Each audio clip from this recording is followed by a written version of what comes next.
Hello everyone, welcome back. I want to apologize for the long delay between videos. Recently was very busy, then got sick, so I couldn't talk for a while. Finally recovering a little bit, so I'll be back with more videos. So I really apologize for not uploading as regularly as I was. I want to finish up this fight that I started before I took some time off, a week or so, 10 days, and then I'll be back with a lot more videos. So if you hear me sniffling, if my voice sounds weird, I apologize for that. And we'll get back into Mike Tyson versus James Tillis. I got some videos about Nacho Burstein's fighters, Daniel Zaragoza, Alberto Ramon, Zaragoza, Marquez, and all those guys. So I'll be diving deep into those fights. For now, let's finish up what we started. It's always good to finish up what you started. Let's get back into this. Now, if you watched my first part, I was talking about Tyson's abilities, what he did right and did wrong. I talk about how against the taller, bigger guys, his style, it was a little harder to work his style because he stood up tall a lot of the times. Like here, his hands were too close to his face and he was square oftentimes. He was always very dangerous. Guys were scared of him, but I think Tyson could have done more. Even though his style was great for a short fighter, I think Tyson could have followed that style a little bit more. By staying a little bit lower. And I made reference to Muhammad Kawi, who was shorter than Tyson, and he was light heavyweight and heavyweight, I believe. He destroyed Leon Spinks. Now Tyson, what I mentioned before is Tyson stood too tall against the taller guys, and I also said that Tyson had an all-time great chin because considering his size and the punches he took from bigger men, he wasn't knocked out or knocked down that often. Like I think he lost by knockout maybe 5 times, but he just stood up too tall and walked in too square. I think he should have had more precaution moving in. Sorry guys for the noises. Boogers coming down. So Tyson did get low sometimes, but like from here, I think he should have had his stomach more sucked in, rounded shoulders a little bit more compact. Because like here, he did stand pretty tall. Now Tyson wasn't short, so a lot of people say Tyson was very short. I think he was 5'10", 5'11", which is short for heavyweights, but he's still not a short guy, so he's still, like, there's not a lot of height. There is some height difference, but it's not a lot. Okay? When there's a height difference like this between me and my opponent, I have 2 options. I'll try the jab. I'll try to stand tall, move around with him. If that doesn't work, I'm getting a lot shorter, like I mentioned. So instead of Tyson's head being here, Tyson should have kept his head leveled with James Tillis's chest. Okay, that way James Tillis would have punched down. But I believe Tyson was just standing too tall at times, especially moving in.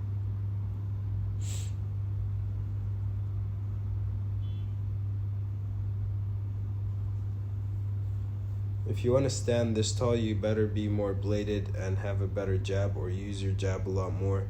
You can't stand tall with guys that are taller than you because it's just, they have all the advantage. If you want to take that advantage away from a taller guy, you want to get a lot shorter and make them punch down at you. That's the only way you could take the advantage away from a taller guy.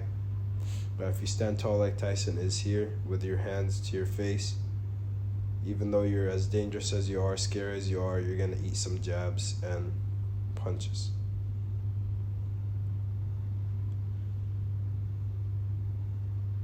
But like I said, Tyson was always scary for any guy he fought.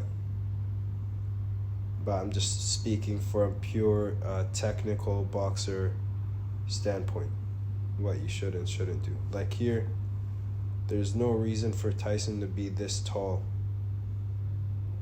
because he's square. No, James Tillis is a little bit square, but he's more in a boxing stance. See, his left shoulder comes forward.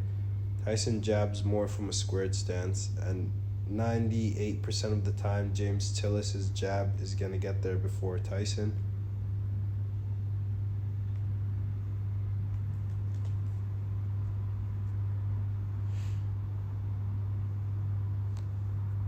Like I also mentioned that when fighters fought Tyson, sometime in previous fights they might have not fought as good. But when you go up Tyson, you better bring your A game. So Tyson fought the best version of a lot of fighters he fought.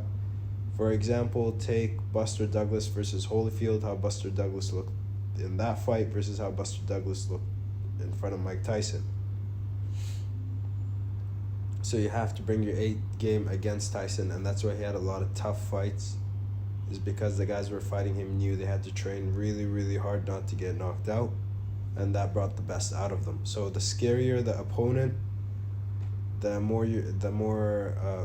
higher level that their opponent is gonna fight. Like James Tillis before, the commentators were mentioning that he doesn't have the fighter in him, he gives up, he gets tired. But in this fight, he looked like Muhammad Ali for the whole fight. So being scary does push your opponents to fight a lot better. Now, like here, let's see what Tyson does. So just from a boxing standpoint, too far out, too square. I'm not sure what he's doing. He came up with that. Just not in a good position to throw a punch. If Tyson had bent his legs more, sucked in his stomach a little bit more, hand position not bad. He's squared, but that's not too bad because he uses both hands, his right hook. So there's a reason he was square. But if Tyson stood a little bit more short and compact, I think he would have been a way bigger problem than he was here. Anytime a guy is a little bit taller than me, I'm going short. I'm not going to stand tall with him. And I've already mentioned this in the first part.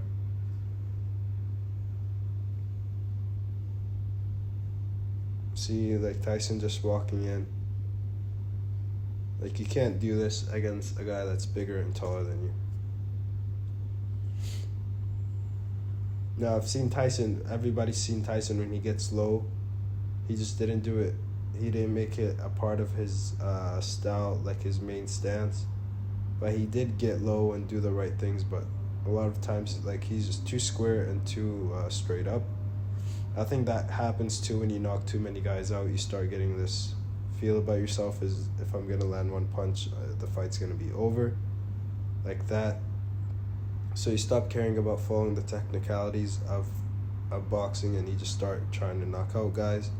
Like I said, when guys stop getting knocked out by you, other fighters build up confidence, and then they believe more and more they can beat you, outbox you, and that's when the downfall happens for a scary fighter.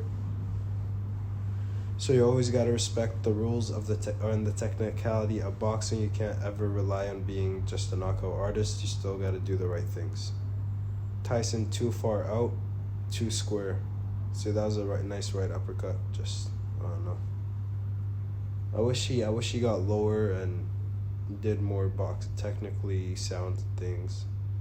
Now I spoke about Tyson's punches.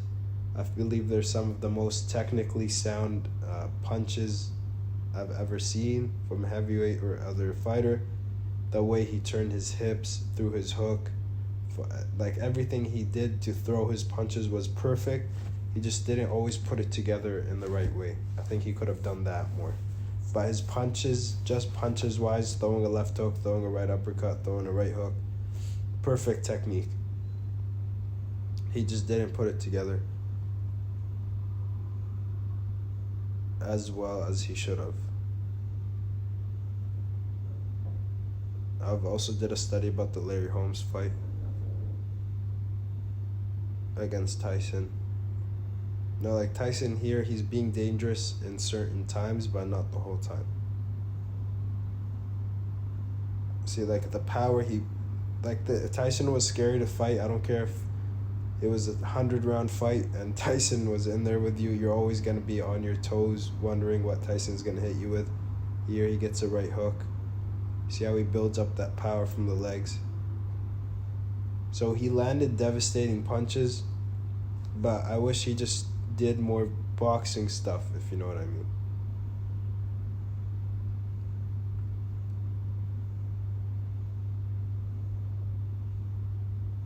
Like his punches match that power of guys like 50 pounds heavier than him. Now Tillis, he's throwing some punches, moving, grabbing. Look at that right hook to the body by Tyson. Here especially, this is for shorter fighters. Don't stand tall in the clinch. Bend your legs, pull your arms back. This is something that happened to me. Guys would clinch me and my coach said you have to force yourself out of the clinch. Don't accept the clinch. So if a guy wants to give you a hug, not in the street but in the ring, don't just accept the hug because they'll take away your advantage, especially if you're shorter. Bend your legs, pull yourself down, and throw some punches on the inside. Don't just stand tall and relax on the inside. That's what the tall guy wants to do. That's not what you want to do. You want to make it a fight on the inside.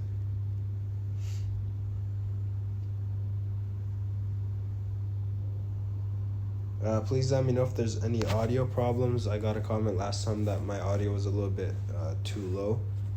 I'll try to fix it again if that's still a problem.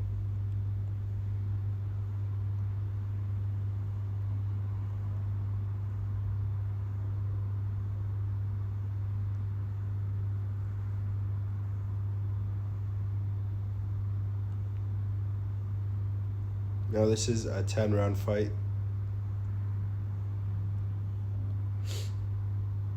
Nice watch the cornerman has.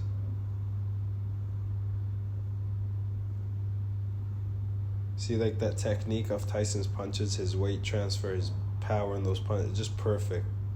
With that guy in the back jumping. Probably took some time off work for this. No, I'm joking. But yeah, from a technique standpoint, Joe Frazier said this, that Mike Tyson was a marksman. It's like he had shotguns in both hands. I just wish he hid his intensity in between boxing and moving and keeping low. Like there's, like, no, if Tyson wasn't the puncher he was, people would be saying how bad this looks. This guy, James Tillis, can stand tall. That's his job. As a shorter fighter, you should not stand tall, because you're at perfect height for the taller guy's punches. You should be down here. And that's what Dwight Kawi Muhammad did, was he stayed low all the time and he made guys punch down at him. Like, they're bad positioning for Tyson.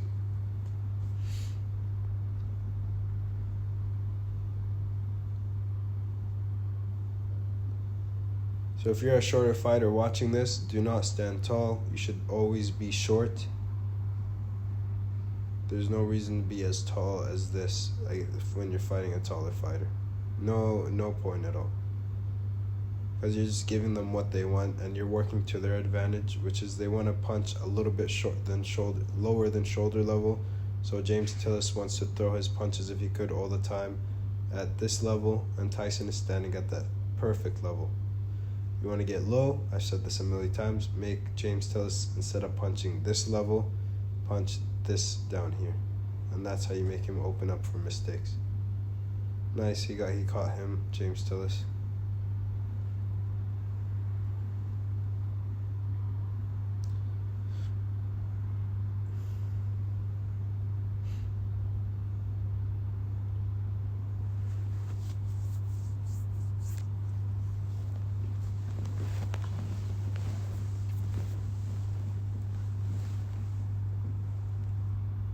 Again, accepting the clinch too often.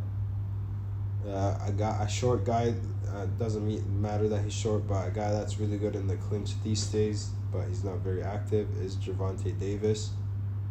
He'll let the other guy fall asleep while they're holding on the inside, and then out of nowhere he'll throw some devastating short punches and hurt the other guy. So if you're the devastating puncher on the inside, you want to be punching. You don't want to just be getting held up, because it defeats your whole purpose of getting on the inside. Like here, Tyson should be bending his legs, coming back with uppercuts and hooks. Make James Tillis regret that he's trying to hold Tyson. That's what you want to do with a tall guy. Make them regret that they tried to hold you. It's not as easy as it sounds, but that should be your top priority on the inside. Because James Tillis is comfortable out here, on the inside, Tyson should be comfortable and making James Tillis get uncomfortable. As a fighter, you should look at your body type and your boxing style and figure out where you're most effective and make the other guy regret that he went in that area where you're good at. If you know what I'm saying. If you're a tall fighter, you want to make the shorter guy regret that they're on the outside of your punches. You don't want to just be on the outside and not doing anything effective. If you're the taller guy, you want to make the guy regret that he's at the end of your jab. So wherever your strength is where you should make the other guy regret that they're even there with you, and that's how you can make it your fight and fight in your position. But Tyson here, he's trying to jab on the outside and he's getting hit, like right here. He's not doing anything on the inside where he should be the one that's more effective. He did throw some flurries in this fight, but I think he could have gotten a lot more punches. Maybe they're working because he was still young. They were seeing if he could fight on the outside a little bit. There's always different goals for fighters in each fight, especially when they're on the come up. They're not always performing to their best ability. Maybe Tyson wanted to work, see if he can go the full length of the fight. His coach wanted to see how Tyson would react if he would stay at the end of jabs and take some jabs, if he could jab back. So I'm pretty sure they're working on some stuff. And this is what I said about in the previous video, is Tyson, when he slipped, he didn't slip in. So here, if you watch other fighters slip, what they do is that shoulder is going in, but Tyson kind of slipped like a windshield wiper side to side. He didn't really slip inside of the punch. He just stayed on the outside. And what that does is you're too far when you come back with the punch. I think he landed that one. Kinda, but it's just too far. From here, you see how far the punch is going. Now you could try to throw it, but it's not gonna have the same impact if Tyson had slipped inside the punch and he would have been positioned here. The hook would have been a lot more devastating, or that straight left, and then he gets countered. So I think there were some technical flaws in Tyson's game. I don't blame it on Tyson, I blame it more on the coach, because they taught him to slip on the outside all the time. They didn't teach him, I guess, to slip on the inside. But they might have taught him that because they wanted him to do something else. See, they're too far. When you slip, see how he slips completely sideways like he's doing an oblique crunch? That left shoulder should be on the inside. Tyson, instead of being here, he should have been over here. And then that right hand would have had a better chance of connecting. But he gets him back with a straight right. Another thing is fixing your mistakes. You miss a punch. Okay, fix it up, just land a straight. Okay. Erase your mistakes. Fix your mistakes. And like I mentioned, Tyson was my favorite fighter when I was coming up in boxing, as well as a million other fighters when they first started. So even though I'm critiquing his technique, I always loved Tyson for what he did for boxing. I think he motivated a lot of people. Before every sparring session, before I would go get beaten up in the gym when I was younger, I watched Tyson's highlights, and then I'd get pumped up to go work the body and throw uppercuts and hooks like him. So, always respect for Mr. Tyson. With that being said, 2 square right now, 2 square. Should, like right here when you have this is another thing for short fighters, when you have the tall guy on the ropes, is really when you want to step in short and make this guy like guess what you're going to do next. If you come in lethargic and just straight up, he's a lot more confident in getting out of this position You want to make it as scary as possible. You want to turn the lights off. By that I mean you want to get low, make him guess where you're gonna go. That rhymed. But I see comfortable for him because Tyson just came in at one level. He didn't change levels. He didn't dip down.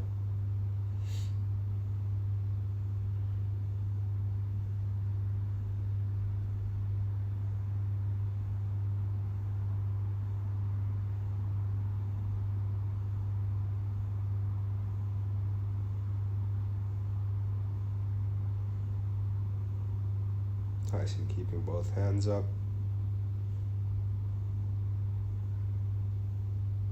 I'm not sure what was going on with him in this fight. Maybe it's just quick Tillis, but Tyson looked a little bit lethargic. He wasn't as eager to land a punch.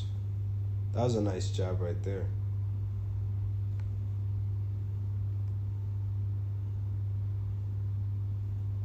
As James Tillis was throwing the hook, Tyson got him with that jab right on the nose.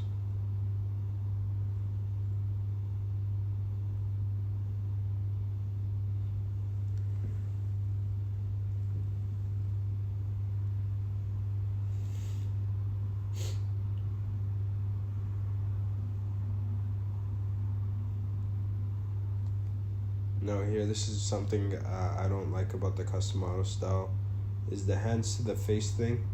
It's great on the inside, but from here you gotta have this left hand out here to be able to jab, to be able to block a right hand, to be able to do some things on the outside. This is not a good hand position on the outside because your jab is coming from your face while the opponent's jab is coming from halfway. So their jab 90% of the time is going to get to you before you can get to them. So I like when I teach people when they're kind of mid-range to far out range, keep that left hand a little bit longer out.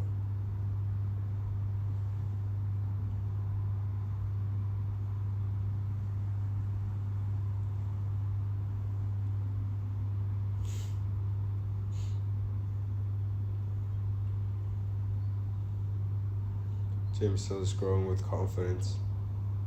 First guy to take Tyson the distance. I believe so. See, right there is too much. Now you're letting the taller guy do what they want to do, which is just move around, pop the jab. Tyson should have been low here, pushing, not even punching, just moving forward. Hand position.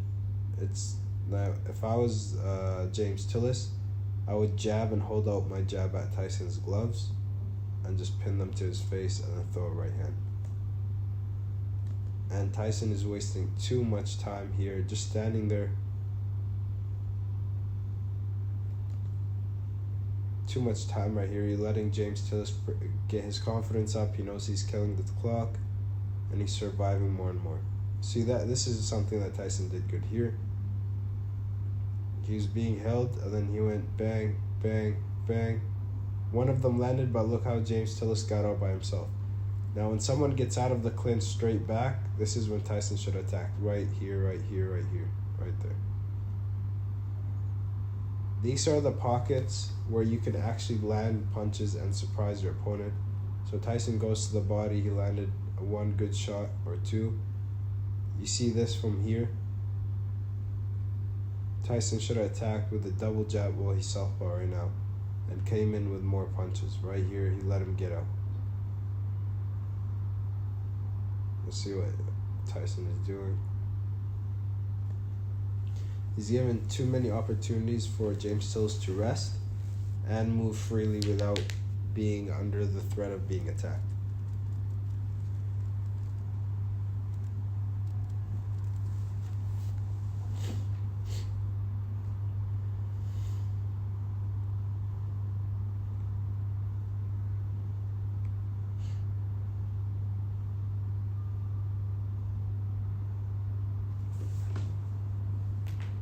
So today's lesson, if you're a new fighter, if you've been fighting, is do not stand tall with someone taller than you unless they got a really bad jab and you could just out jab them.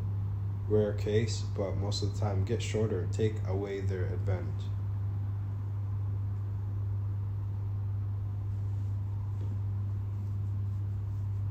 the first thing you want to do in a fight is take away any advantage your opponent may have. Now it's a level playing field, and then you could start to outwork them and outbox them, outpower them in different aspects.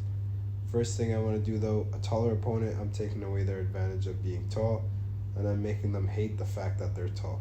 Once you get into that, your opponent starts to break down by themselves.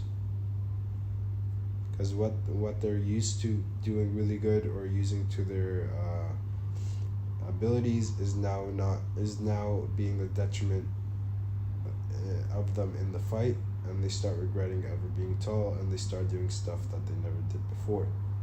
So if you're taller, make the short guy regret that he's short. If you're short, make the taller guy regret that he's taller.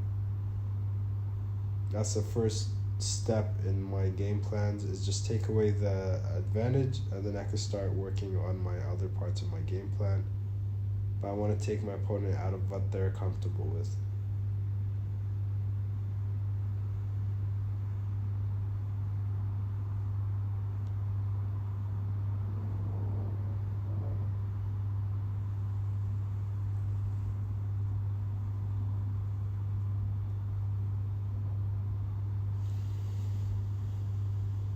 See, too straight up Tyson is.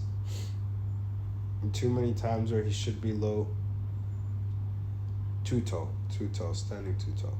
Now, this isn't bad if Tyson was bladed, so if he was more sideways and his jab was halfway and he could pop it out and in. It's not that much of a height difference, but because Tyson is in this stance that he is, shoulder squared, feet squared, it's not a good position to be like that on the outside. Like, he's not making any attempt to feint to get on the inside, to get short to get on the inside. He's practically walking through, trying to get close.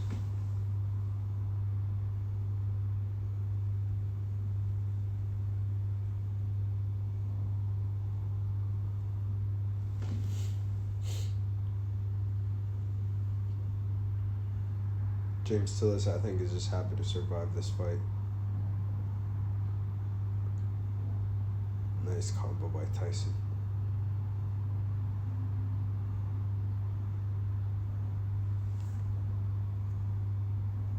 If you watch Floyd Patterson, he was a lot more compact. He stayed a lot more short than Tyson. But like I said, Tyson does have moments where he gets short and does it perfect. But there's a lot more times where he's standing still when he shouldn't be.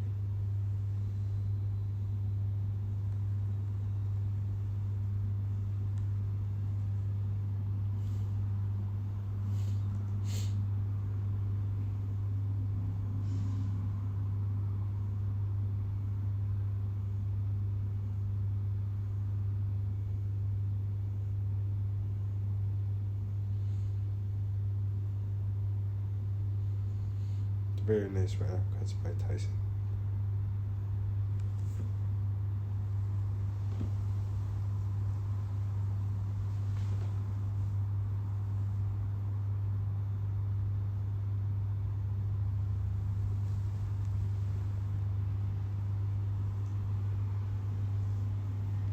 See, now Tyson opened up.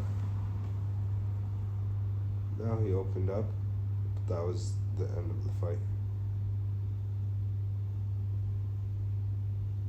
So a recap about Tyson.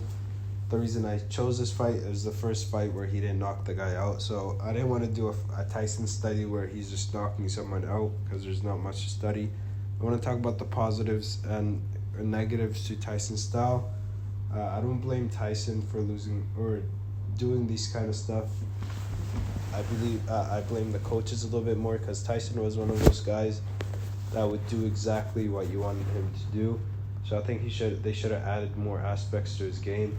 Standing tall against a tall fighter, complete no-no unless you've tried to jab with them and you're actually doing better than them. Other than that, get smaller. Point two is take advantages away. But how you do that is you look at the fighter, you look at where they're most comfortable, what their advantages are. This comes with experience. And you try to take that away from them. If it's the jab, which is in most cases, you take away their jab. If it's their height, you get shorter. If they're shorter, you keep them on the outside, and you just don't let them work on the inside. And there's what it's basically doing the opposite of what the other guy wants to do, and that's how you take advantages away, and you lessen their ability as a boxer, and they're easier to get hit. I think Tyson, his squared stance and his hands close to his head is great on the inside, because Tyson did have a very powerful right hook, right uppercut, but on the outside, the stance should have been altered a little bit more. A guy I like that did that from the Customado training is Jose Torres. On the outside, he was a little bit more, he had his left foot a little bit more ahead, and he would jab from the outside like a regular fighter, but on the inside, he would switch it up and do kind of similar to what Tyson is doing here. So yeah, I think on the outside and inside, it's two different types of fights. You should be able to manipulate your stance and your hand position. What else did I also say? Tyson, he was always scary. If you're in the ring with him, you could never rest. So even though his technicality wasn't always great, he was always a threat and scary to his opponents. Last but not least, being so scary like Tyson, it brought the best out of every opponent, because no opponent wanted to get knocked out, especially good fighters or great fighters. So he did face a lot of times the best version of the fighters he faced, because they had to get ready for him. And yeah, that'll be it for Tyson. I got a film study on Zaragoza coming up, a fight. I got Gilberto Ramon. I got Manuel Marquez and some of Nacho Bernstein's fighters, and I'll be talking about that in the next coming days. Again, I want to apologize for not being as before. Did get sick, lose my voice, no excuse. And I'll be back with more. Thank you so much.